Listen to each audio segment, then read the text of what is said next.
ಸಾಯಿರಾಮ್. ಶುಭೋದಯ ನನ್ನ ಮಗುವೆ. ನಿನ್ನ ಸ್ಥಾನವನ್ನು ನಿನಗೇ ನೀಡುತ್ತೇನೆ. ನಿನಗೆ ಸಿಕ್ಕಿರುವ ಆಶೀರ್ವಾದ ನಿನ್ನದಾಗಿಯೇ ಇರುತ್ತದೆ. ಈ ದಿನ ನಿನ್ನದು.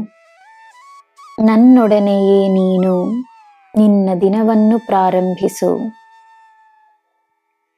ಶಾಂತವಾದ ಮನಸ್ಸಿನಿಂದ, ನಂಬಿಕೆಯಿಂದ ಈ ದಿನವನ್ನು ಪ್ರಾರಂಭಿಸು. ನಾನು ಸದಾ ನಿನ್ನ ಕೈ ಹಿಡಿದುಕೊಂಡಿರುವುದನ್ನು ಮರೆಯಬೇಡ. ನಿನಗೆ ಎಲ್ಲ ಲಭ್ಯವೆಂದು ಮರೆಯಬೇಡ. ನಿನ್ನ ಮಾತಿಗೆ ಸದಾ ಬೆಲೆ ಇರುತ್ತದೆ. ನಿನ್ನ ದಿನ ಶುಭವಾಗಿರಲಿ. ಸರ್ವಂ ಸಾಯಿಮಯಂ. ಜೈ ಸಾಯಿರಾಮ್.